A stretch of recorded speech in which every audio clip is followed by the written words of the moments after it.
mounted a blitzkrieg whose objective was destruction of PLO bases in southern Lebanon. It saw the first Israeli-designed battle tank tested in combat against the best from the east. Blitzkrieg II in the air by precision fighter bombers. And as the newest in Soviet fighter power was tested against the best from the west, all silently observed by the newest spy in the sky. Facing the Israelis was Yasser Arafat's PLO, 15,000 men from 8 differing factions. Their main battle group was the 6,000-strong Castel Brigade in southern Lebanon. It had few heavy weapons and was pledged to guerrilla tactics. President Hafez al-Assad himself commanded the Syrian troops who advised them. A former Air Force general, he'd twice been to war against Israel, as Minister of Defense during the Six-Day War and as President of Syria in 1973. The Israeli strategy was devised by Ariel Sharon, hero of the Six-Day War's Sinai battlefield as a tank commander, architect of victory in the Yom Kippur War, now Minister of Defense. But as his forces swept north, he revealed another strategy, designed in fact to force the PLO out of Lebanon altogether, a plan that would bring Israel into conflict with Syria as well as with world opinion. Lebanon was one of the main areas settled by Palestinian refugees fleeing the war following Israel's independence in 1948. But most went first to Jordan to direct terrorist activity against Israel from Fedayeen bases there. The Fedayeen became the Palestine Liberation Organization, driven further into Jordan when Israel occupied the West Bank during the Six-Day War. Their anti-Israeli activities eventually forced Jordan to take military action, and in 1970, in what the Palestinians call Black September, their fighters were defeated on the streets of Amman. By then, Egypt's leader, Colonel Nasser, had forced Lebanon to grant Palestinians autonomy there. Dispersed to Lebanon, PLO activity soon upset the uneasy peace between its 17 religious factions. Full-scale civil war followed in 1975, as the Palestinian state within a state, numbering 500,000 people by 1975, 20,000 under arms, mounted aggressive campaigns against Israel and her Christian allies, who had traditionally dominated that country. 18 months of bitter fighting saw the Christians' very existence threatened until the Syrians intervened. Lebanon thus became split, the south dominated by the PLO, who sharply increased their attacks on Israel's vulnerable northern settlements. In 1978, this brought the Israelis into Lebanon in a major military operation to push the Palestinians out of range. But it was criticized by Israeli hawks for strategic failure in not preventing PLO forces escaping north of the Litani River. Meanwhile, United Nations occupation of southern Lebanon failed to prevent PLO artillery attacks on Israel's northern border. And in 1981, Syria raised the stakes by deploying SAM missile batteries in the Bekaa Valley to protect its aircraft against Israeli attack. Mounting PLO activity convinced Israel that another invasion was inevitable. It was postponed 4 times, until the crescendo of tit-for-tat attacks peaked in 1982. The precision raid on a Beirut football stadium was prompted by the attempted murder of Israel's ambassador in London. It was PLO headquarters, beneath it an arms dump. As PLO artillery hit back, Israel launched Operation Peace for Galilee, with the initial objective of wiping out PLO forces south of Tyre, a move backed this time by an amphibious operation to cut off retreat north of Sidon. But their initial momentum took them to the edge of Beirut. HR, Sunday, June the 6th, 15 years to the day since the start of the Six-Day War.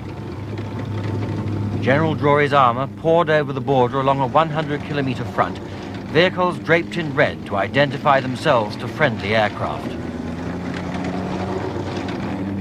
Altogether, 1,250 tanks, backed by scores of self-propelled howitzers and 1,500 Zelda armored personnel carriers.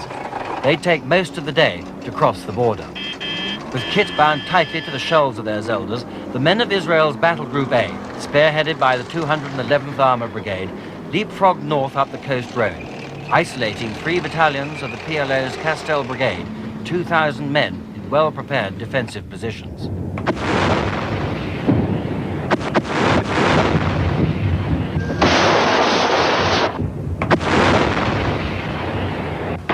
The big self-propelled howitzers were used to soften up such positions from up to 30 kilometers away before the tanks moved up. And as they pounded targets around Tyre and Sidon, mechanized infantry of the 91st Division were already bypassing them to secure a bridgehead over the Litani River further north. The barrage was also backed by airstrikes, answered in turn by anti-aircraft fire.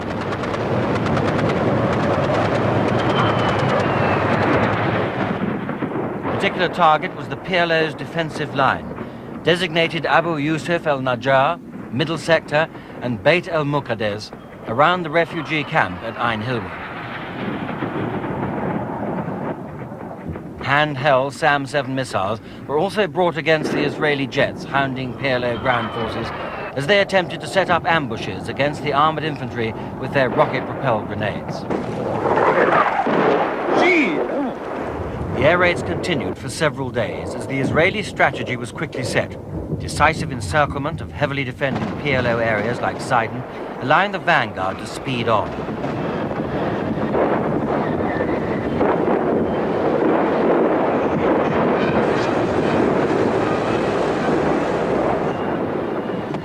Meanwhile, mobile Russian-made 14.5mm anti-aircraft guns roamed the streets. In the towns like Tyre and Sidon, PLO forces were scattered among the civilian urban population on the living shield principle advocated by their Soviet advisors. It allowed them to turn entire city blocks into fortified areas, which were difficult to attack for fear of civilian casualties. Many people abandoned their homes as the Israelis sacrificed the advantage of surprise by leafleting and broadcasting warnings to evacuate the towns, to avoid innocent casualties as the offensive closed in. Tyre was taken on the second afternoon, street by street, but further north, Sidon proved a tougher nut to crack. Task Force A left the city hemmed in by armor, while the spearhead battalions sped north. Mopping up operations weren't completed until the Israeli infantry mounted a street-by-street, house-by-house operation to clear PLO positions in residential areas. Civilian refugees had warned the Israelis that Palestinians had turned the town centre into a fortress ambush, so the Israelis had used medium-range armoured fire before moving in. Damage was confined to the central area near the port, but the Israelis' progress had been inexorably slowed down.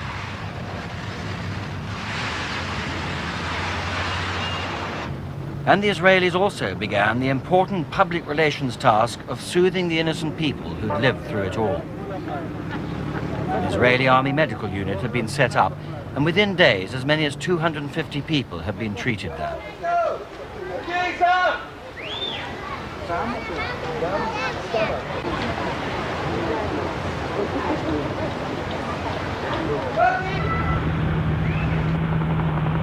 To the north, the 50th Parachute Battalion, reinforced by armor, had cut off the PLO reinforcements in the largest amphibious landing made by the Israelis in wartime. And after the spoils of war, the prisoners. Many had either discarded the uniforms that marked them as members of Fatah's Castel Brigade, or had operated in civilian guises. Hundreds of prisoners were taken. This time, Israel treated them as prisoners of war under the Geneva Convention, after interrogation. For this, they were first blindfolded to prevent them identifying the place where they were taken.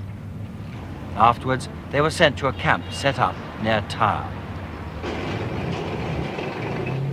As the Israelis headed north to join their main task force battle group, it was clear that the conflict was already satisfying the Palestinian tactics simply to hold out as long as possible while causing casualties the Israeli public might not want to sustain. By the time resistance at Sidon had ended, the Israelis had lost over 200 killed and nearly 1,200 wounded. But their strategy had cost the PLO some 1,000 dead and twice as many wounded.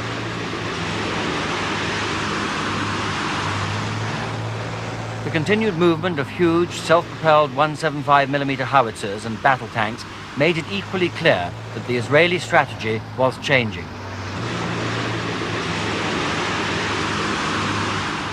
They had headed off criticism from their American allies by stating their objective simply as a self-defense operation to push the PLO 40 kilometers from the Israeli border. And they'd already passed that point by taking Sidon and pushing on at speed.